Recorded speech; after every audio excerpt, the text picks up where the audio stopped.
I finally finished it. The Creep Tapes have given me my most viewed short and YouTube video, so I think it's finally time we wrap up the series and finish it out. And what I will say right off the bat is that it was not what I expected it to be at all. But before I get into it, we just posted a exclusive live stream for the club members, so if that may interest you, it's only $5 a month, and you get access to VODs and other cool stuff. If not, then no pressure at all, especially right now because I'm still kind of figuring out what I want to do with it and what all is going to go onto it. I appreciate any of the support you fellas are willing to give me, so right on. Okay, let's not make this video 30 minutes long.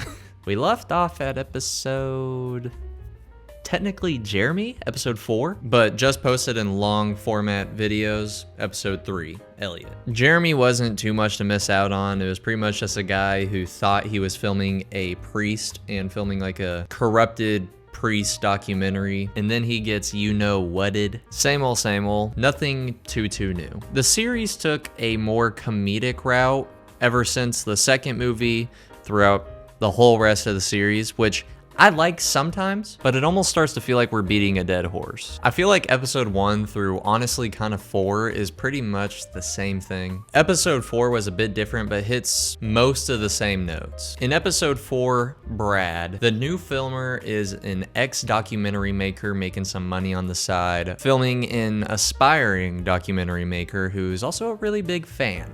Sometimes too much of a big fan. Gets weird sometimes. Then once the idea of the documentary gets explained to Brad, we are simply shown a dead body, and we're told that he wants to film a real true crime documentary where we find out who the mystery killer is while we're filming it. Straight from the source. Who's the killer? Today we're gonna find out.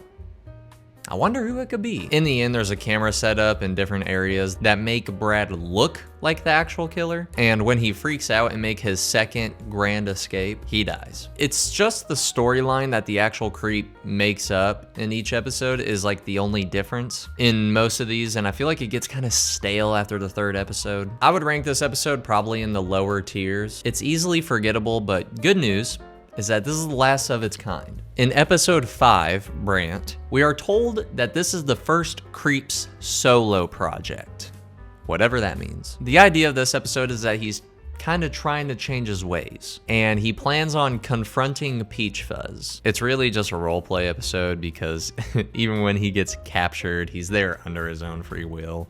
There's no consequences to anything that happens. But we are never told who Peach Fuzz is underneath the mask. A part of me would like to believe that this is actually Sarah from the second movie, due to the fact that they both like whistle at each other like they did in the movie. And with that being said, I like these little tie-ins that they have with the actual 2 movies. I think that they are spaced out enough to make you point at the screen and go, hey, I remember that. The episode ends with the main filmer who was supposed to show up. He was late, and he gets tomahawked in the face with an axe. And as sad as it is, this is hilarious. I love it. Episode 6 is the last and best episode by far. I would say by far. We are introduced to the creep's mother, who is also, surprisingly, an odd duck. And we see sort of where his mentality sprouts from. We get a better insight on the creep and how he actually is just psychologically not all there, rather than a cold killer with a perfectly straight mind. In my first watch of this, I assumed that he had some sort of a dissociative identity disorder due to him referring to himself more as like a younger kid when he's with his mom, or as they call him, Wolf in it. And also along with this theory, later on they do something weird for his age. I plan on posting shorts of my reaction to some of these scenes on my channel later on if I don't include them in here, but yeah, it gets weird. Later on, we meet the creep's new stepdad. When we have dinner later, we get into some personal information about their relationship, and it's very gross and weird and not something I think you should talk to your child about, but hey, I'm not a couples therapist, so, you know, do what you do, I suppose. We then go outside as Creep needs help with his axle.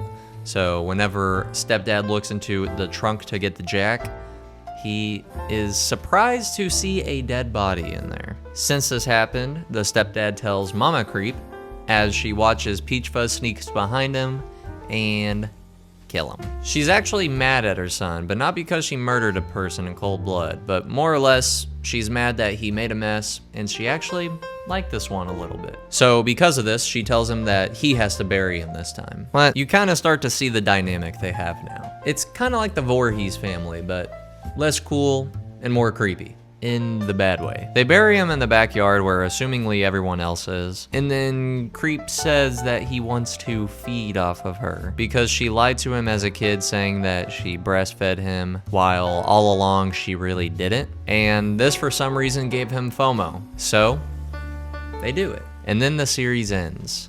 Gross and weird. An odd turn from how we started, but you know, you know how it goes. As weird as it is, I kind of like this direction more than what we got. It makes him more weird and shows us what's behind the curtain a little bit. I wish we got more of this psychological, I don't want to do this, but I do this type of, you know what I mean? Kind of like the we are weird people, but it's normal to us. I just feel like that's the vibe we should have gotten all along. Not like the comedic horror show that we got. Not saying that I didn't like the show because I actually did, and it's not too long, so it doesn't feel like it overstays its welcome, but wow. It's definitely an odd one, that's for sure. I'd probably rate the whole series like a 5.8. Not the worst of the worst, but not the best. Kind of just middle of the road. But that'll wrap up this series. Another one in the books. I know this was a short video, but I kind of just wanted to wrap this up and conclude it.